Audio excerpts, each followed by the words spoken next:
Kalau singkat dan padat saya nggak mau karena banyak yang mau saya omongin.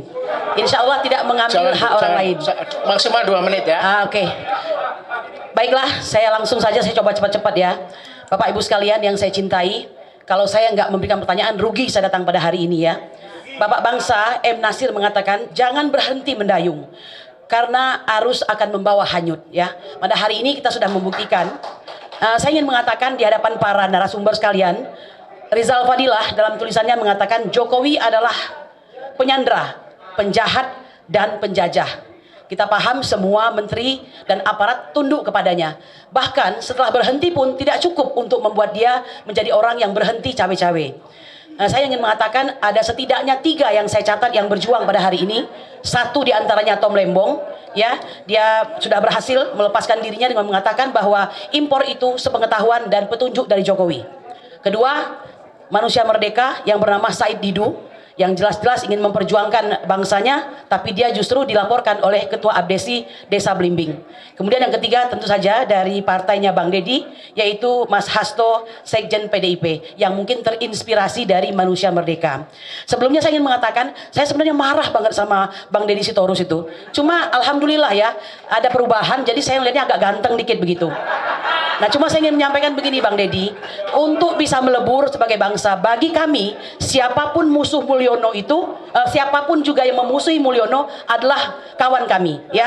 Kalau PDIP sudah masuk dalam perjuangan, tanda barang itu akan segera kelar begitu ya. Itu harapan kami. Cuma mohon maaf, saya harus jujur ya, karena kita ini orang-orang yang insya Allah baik ya, karena ini cuma jalannya untuk melebur itu.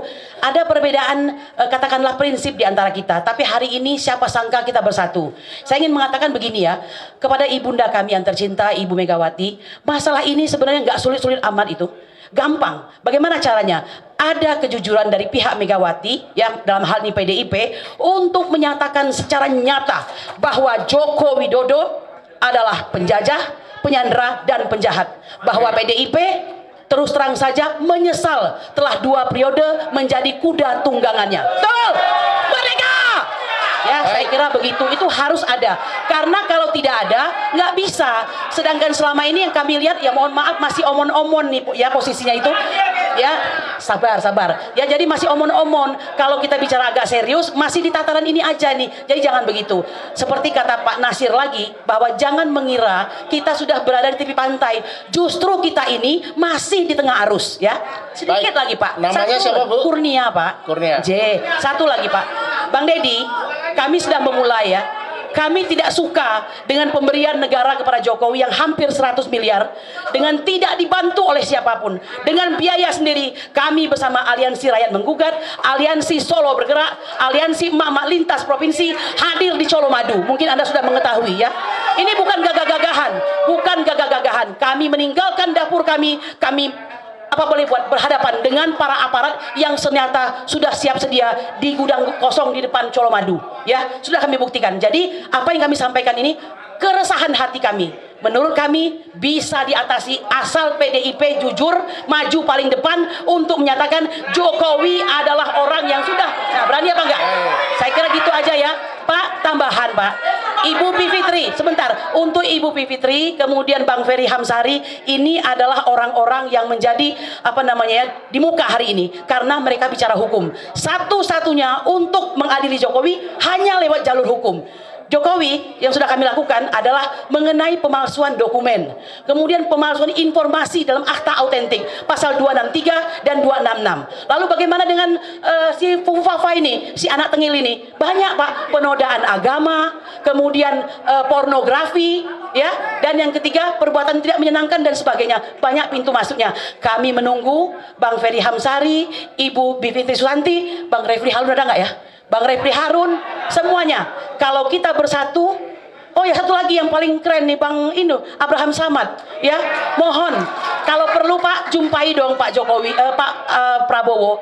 Tolong disampaikan, disadarkan supaya nggak kena sirep begitu. Demikian. Assalamualaikum warahmatullahi wabarakatuh. Merdeka! Silakan selanjutnya Bung Edi. Ya. Tolong singkat Bang Edi ya. Siap, terima kasih. Assalamualaikum warahmatullahi wabarakatuh. Saya tertarik dengan penjelasan Mas Eros tadi. Kenapa tiba-tiba subjek matternya Joko Widodo gitu ya? Walaupun di ujung kalimat saya nggak sependapat karena disebut dia kan cuma boneka. Jadi kalau lewat hukum, Mbak Fitri dan sebagainya, itu seperti beliau sebut tadi, waktu Fathia Haris Luhut yang diproses laporan Luhut. Selama Sigit masih berkuasa, jadi antek-antek dan penerusnya Tito Karnavian, hukum udahlah. Jangan pernah berharap secuil pun. Karena saya melaporkan Fufufa, Pak. Saya laporkan Fufufa, Pak. Boro-boro diproses, diterima pun enggak. Saya udah laporkan. Nah, yang saya mau singkatnya, Bang Lukas, ini kenapa kalau Mas Eros bilang kenapa tiba-tiba Jokowi jadi subject matter, pertanyaan saya kenapa tiba-tiba PDIP, Hasto, Mega jadi pahlawan? Kenapa gitu loh? Mereka sudah hampir berhasil membentuk opini publik, mereka terzolimi. Dizolimi oleh anak asuhnya yang durhaka. Pertanyaan saya, 8-9 tahun ngapain aja? Kan mereka yang menciptakan monster bernama Joko Widodo. Kenapa baru 1 tahun ribut? 9 tahun mereka, kalau kita mengutip kata si Faisal Assegaf, itu Megawati dan Joko Widodo orang yang paling banyak menindas rakyat Indonesia tuh dia, mereka berdua. PDIP kok menikmati, tidak bisa tidak. Tidak bisa tidak. Sekarang pura-puranya atau beneran berantem tapi didramatisir jadi pahlawan, terzolimi. Enggak, Bos. Saya sependapat dengan Pak Kurnia tadi bahwa siapapun sekarang yang melawan Jokowi teman kita. Tapi khusus PDIP, catatan panjang. Kalau memang berani, mau ayo sama-sama. Tapi tetap catatan panjang. Kita memaafkan tapi tidak melupakan. Baik. Ya, dasar PDIP dasar sekali. Waktu revisi undang-undang KPU ngapain? Semua begitu banyak KPU, KPK. Begitu banyak ngapain? Dulu waktu masih oposisi, BBM naik, mewek, nangis. Sekarang paling depan pasang badan.